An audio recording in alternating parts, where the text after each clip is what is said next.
Hey there, it's Jim Stewart from Voterless Pro.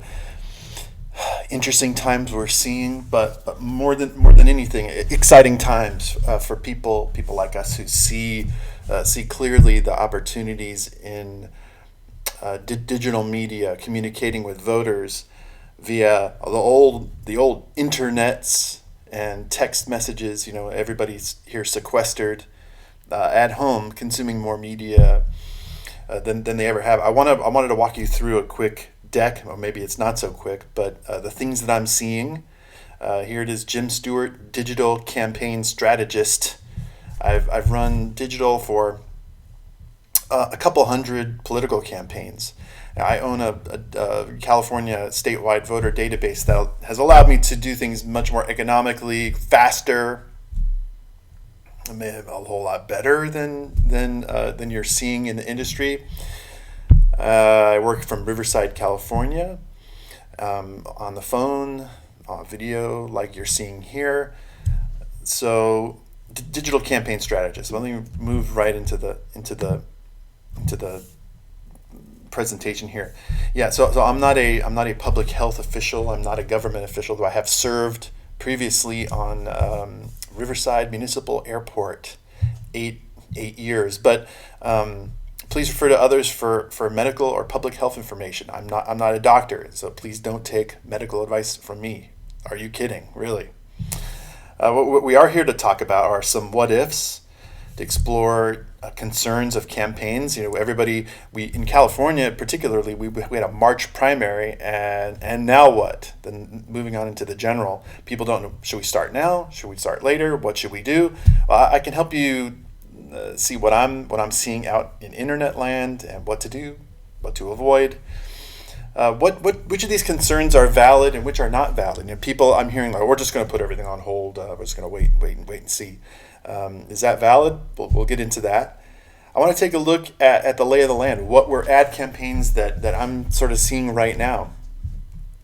I'll get in here and I'll share with you my screen, and you can sort of see in some live ad campaigns what we're seeing. And I'll get specific about what you can do right now in your campaign. I assume you're running November 2020. Here I'm recording this late March. What is it? March 24th. I'm recording this. So I'll get specific about what you can do today to establish ourselves. Right? More than anything, right now, this is an opportunity for leadership. I'll talk about later. Leadership is not a zero-sum game, so it's not if the president is winning, you're losing. No, we can have many leaders, as many as necessary. We're really looking for heroes right now. They're in precious short supply, if you haven't noticed. So I don't want to come across as crass or exploitative, or like we're evil schemers attempting to take advantage of this crisis.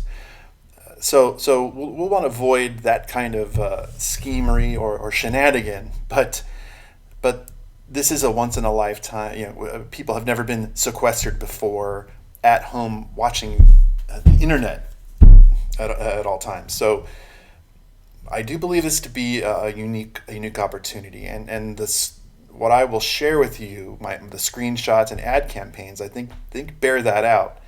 And so what I want to talk about is not taking advantage, but what can we do to legitimately help people? After all, that's what you are here to do, right? And I want to jump right into some worries we have. Worry number one: what if things get worse? I think it's likely that things will get worse. If I have a family in Japan, family in Italy. If you look at the trajectory of the spread of the disease there, you look at Harvard Department of Public Health has some substantive empirical knowledge and truth-based studies that you want to seek out.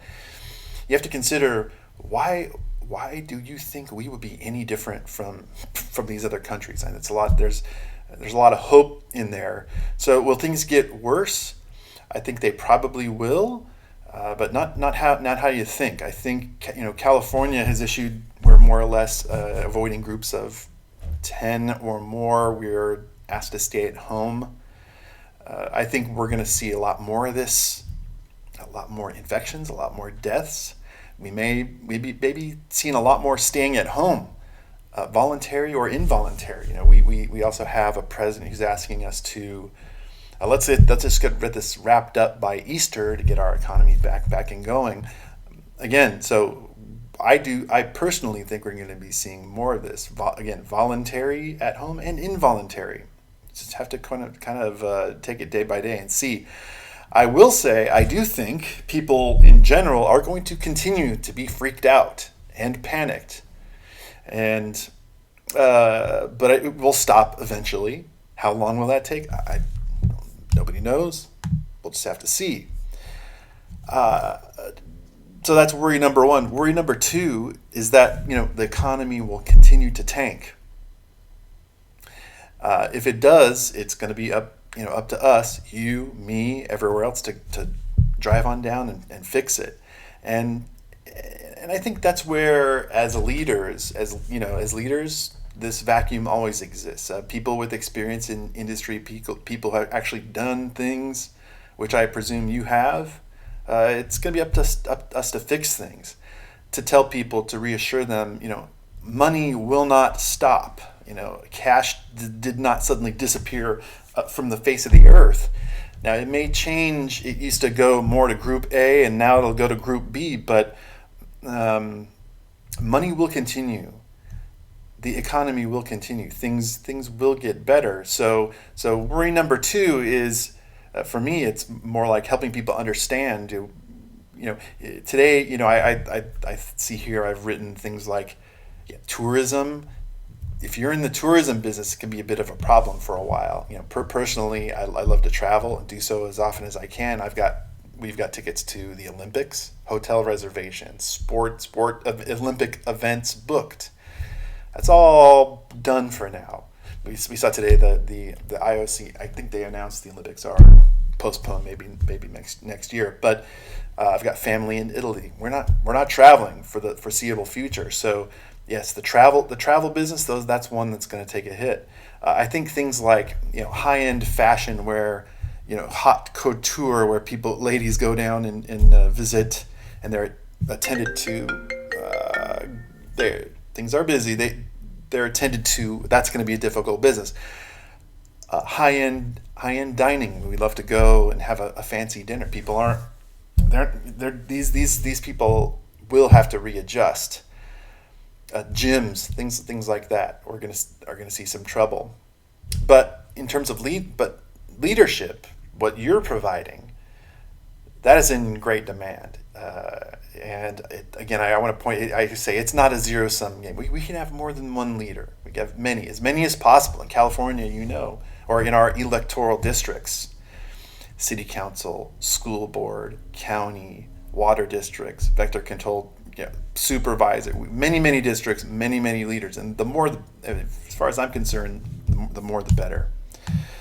Now the good news is, we're going to see some problems with things like travel and high end dining, but the good news, things the stuff we do here, social networks will be the beneficiary.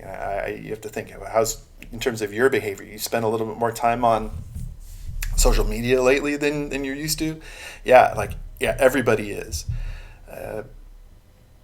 These platforms are used to connect people at a distance, friends and family, and they are spending much more time online. People, as we are asked and as we are forced, perhaps voluntarily or involuntarily, to stay at home, people will only be using more social media. And I have it here written in bold. Social media is now the TV, newspaper, radio, all rolled into one. And as many campaigns as I've helped, not as many as should are really realizing this. I'm still seeing campaigns send like 3 or 4 postcards in the mail. Spending. We know how much that costs. This costs. It costs thousands of dollars. For the cost of a single mailer to in your city, rule of thumb, you could probably reach somebody 20 times with a video like this, with a text message, something like that. But we really profoundly need to understand those that do are winning. They're winning their elections, just flat out. I've expanded my business. I've helped candidates in other states, people that have gone from totally unknown outsiders in their political districts, saying, "Look, there's a little insider group thing here going on the city council. Lots of unanimous votes. I think they need some. They need some help on that city council. People going from zero to winning big, just using Facebook." So if you really hear and you really hear and understand the power of these networks, it is people aren't watching TV. Who subscribes to the newspaper anymore? Honestly, radio? You're kidding, right? So there is now this situation has existed for the last 4 or 5 years, but we now we have the opportunity to be in front of more voters than we ever have before. Digital media is here, and what it really means is you have the opportunity to be in front of more people than you ever have before, for less money, crucially.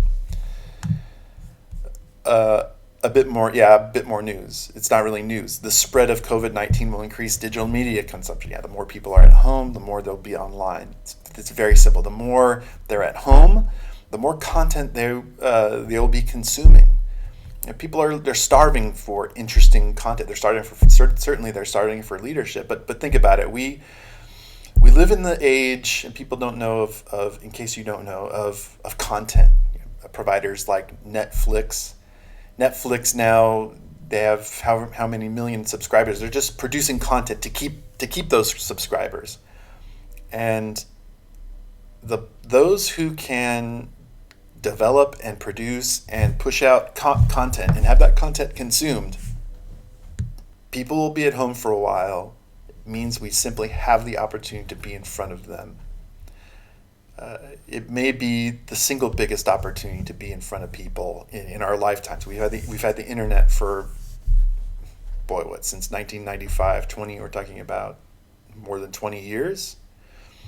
There's never been a situation where people have been forced to be at home on the internet all day. So we are in a situation that represents a clear opportunity. And that's just saying that again here in this slide. We've never been in this situation. Everybody's online. Everybody's watching all the time. This has never ever happened before. Now, some more specifics about what that means for you. Global media spending is likely to take a hit for a while due to COVID-19. So imagine before you have advertisers like cruise ships, airlines, clothes manufacturers, Amazon, all these advertisers, when they're pushing their media out and paying for ads, it makes ads more expensive. I'm going to talk a little bit about how ads are priced, but it's essentially a daily auction where Facebook says, hey advertisers, it happens in the middle of the night, they say, advertisers, how much are you willing to pay us to put stuff in front of people? Now I'll say voters. The type of ads we do are always targeted specifically and only to voters, but they say, okay, hey advertisers, how much are you willing to pay? And airlines say, we'll pay 10 cents. The Gap pays 5 cents. The shoe store, or Nike pays X dollars. They have an auction. Now, fewer advertisers means less competition, which means cheaper traffic. I would say our competition is likely to spend less money on ads right now. Fewer people will just be pulling back their ad budgets. I wanted, as an example, there was in a California congressional CD25 in the primary. This is a very crowded media market last last cycle. We were paying a premium for traffic in it. This was Katie Hill, the Democrat congressional. She resigned in scandal. There were like a dozen or more candidates, all vying for that traffic. Now, the traffic was pretty cheap compared to email, compared to postal mail, or compared to TV or whatever. Dirt cheap compared to those things. But it was, in comparison, you compare that to like San Joaquin County. We're talking far 20 times more expensive than in a not more or less competitive market. So I think what this means is that for the time being, we are going to see traffic. We are going to be seeing very cheap traffic. And it's more than me thinking we're going to be seeing traffic. We are seeing cheap traffic. I'm busy. I'm going to share with you now some screenshots from my ad account. But in summary, I run some ads for the local food co-op that are probably even less exciting than this right here. It's me, my balding, middle-aged, overweight, 20 pounds overweight face, just like talking at the screen about why people should join the Riverside Food Co-op. And to make a long story short, the traffic is very cheap and engagement is very high right now. So I'm going to pop over to my Facebook account and walk you through some of the stuff we're seeing right there. So we'll stand by for a sec. Okay, so the first thing you can see here, I have I'm allocating a pretty, this is a pretty, let's say this is a moderate budget, $50 at $50 a day. It's quite a bit. But I wanted to reach, say in 5 days, I wanted to see how many people I could reach and how quickly. And one thing to note here, so I've spent $200, $226, and this ad was shown to 89,000 people. Okay, so in my little target area of Riverside, California, where we have the Riverside Food Co-op crop box, I was sharing this. Spent $200 and I reached 89,000 people. Now this is a city of 300,000 people. It's a few people. The thing I really care about in terms of when I'm paying for videos. Now you have to consider how many people played this video and played the whole thing. It's about a 2 minute video. And this is the interesting, So we tried to send this to 89,000 people, but 1,794 people watched the whole thing. Now that's a 2 minute video of me of my ugly face just talking. That's 2 minutes. So I paid here. That's 1,794. People watched the whole thing. I did the math a little bit earlier. It came down to like 11 cents. And what's so interesting about that is, I was talking earlier about how content is king, and if people consume your content, they know you, they like you, they trust you. This is the kind of thing I don't know if you've experienced before, when if you push videos out, if you're sort of a leader in your community, push things out, people, you're at the grocery store and they say, oh, hey, how's it going? I saw your video today. And people start to consume. They see you on the street, they're driving their car and they see you walking the dog. They roll down the window, they honk at you. If I've 1,700 people watched all 2 minutes of me talking about, of my face talking in my house somewhere, 11 cents. As leaders, as communicators, elected officials or potential elected officials, this is what you do. This is what you need to do. So look at this. $200, 80,000 people. The other metric here, through cost per through play, 2 cents. A through play is somebody watched either the whole video or 10 seconds of the video. But I am. You should be flabbergasted by these numbers. I am. I view them as a tremendous opportunity for people who can sort of see this and understand. That's 11 cents for somebody to watch the entirety of a 2-minute video. I compare this to, TV. I've bought some TV ads in the past against my better judgment. I advise my clients at TV. It's not, I think TV can be valuable. You make a TV ad, pay the charter cable or whomever to play that. I think it's more valuable to film it and then take the video of you and yourself being on TV and then send that to Facebook where people actually will watch it. But imagine like my little 2-minute ad there. That's like running 4 TV spots back to back to back, and even let's say I know you can run a decent ad for $30 a spot, even on like Fox News, $30. Imagine running 4, $120, $90, and how many people see that in that 30-second spot? You really don't know. You don't know. I mean, that's the fascinating thing about TV versus Facebook is those voters watched that video. You only pay when people do watch it. How about on TV? You pay. Do they actually run it? I don't know. I've seen those reports before on those TV. When you spend $20,000 on TV for a week, and they send you the reports about when your ad maybe ran, and then when you push them, they're like, well, we don't guarantee that it actually is played. TV, my. Is anybody really spending money on TV anymore? When you have targeted media like Facebook, email, and text message, with the delivery rates being what they are, is anybody really spending money on TV? Okay. Anyhow, you see that some 67 of this. I spent a couple $100 and 67,000 people watched 10 seconds, and then 3,800 watched half. That's a full minute of my video. And then to recap, 1,794 people watched the whole 2-minute video, cost 11 cents each. For this, I'm telling them about Riverside Food Co-op. I'm delivering value. I'm building trust.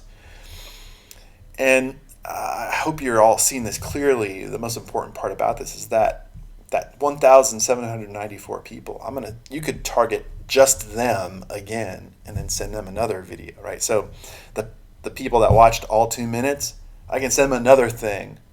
These are people who have already spent 2 minutes with me. I can communicate with just that little piece again and send them, hey people, this is Jim again. I'm here to tell you about the Riverside Food Co-op, blah, blah, blah. So you do this with voters the same way. You record some long form video, send it to your voters. Everybody that watches 2 minutes of that, they watch the whole thing.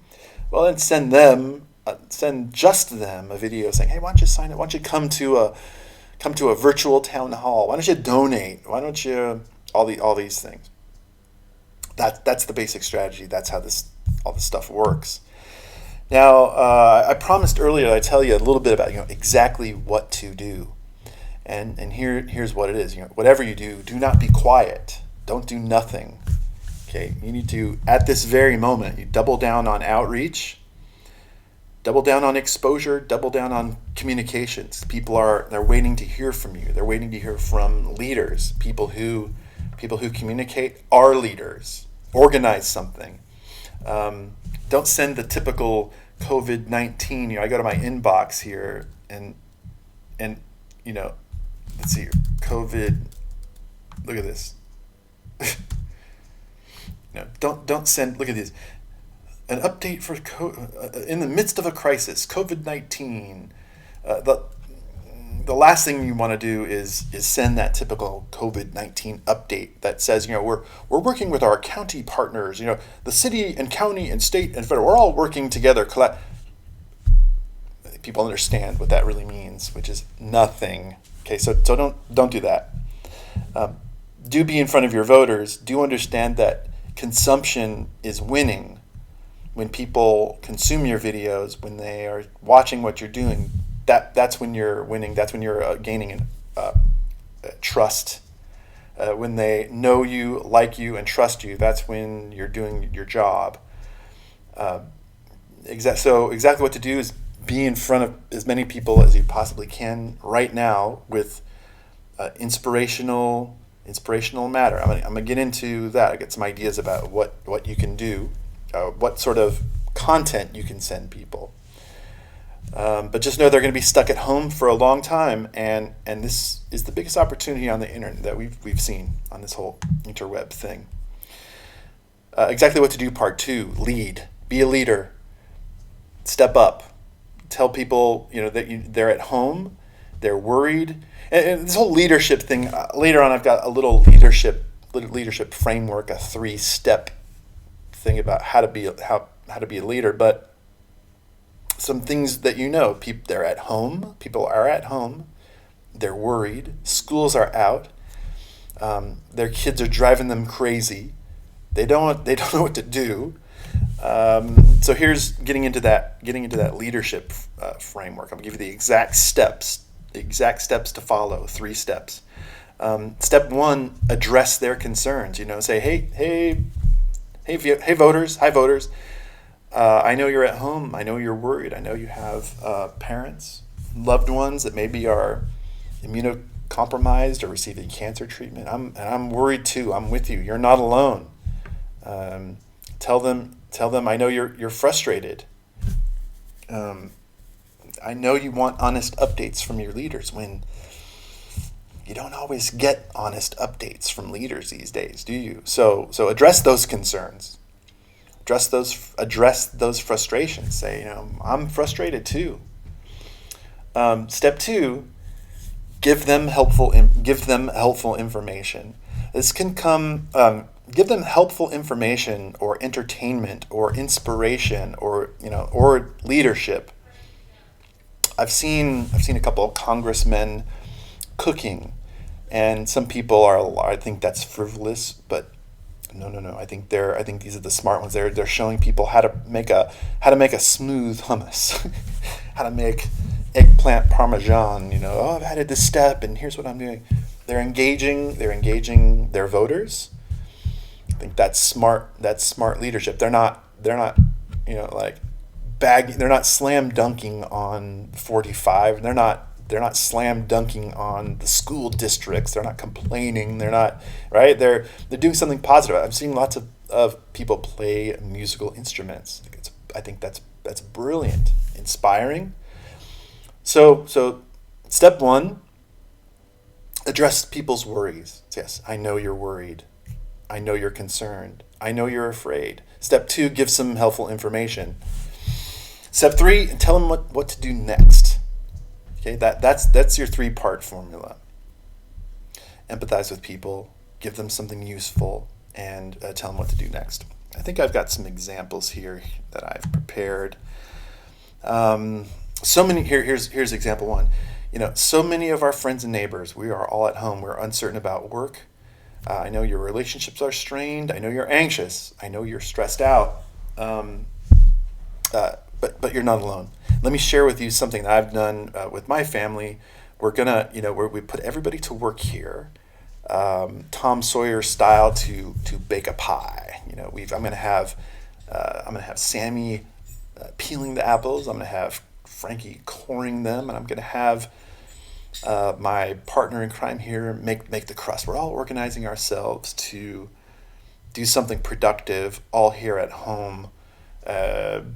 Watch me now. There's gonna be flour. There's gonna be all kinds. Or you can organize something like that. Here are some things you can do to relieve that frustration. Here are things you can do to channel your energy in a positive way. In the category of useful information, here's where you can be tested for the coronavirus.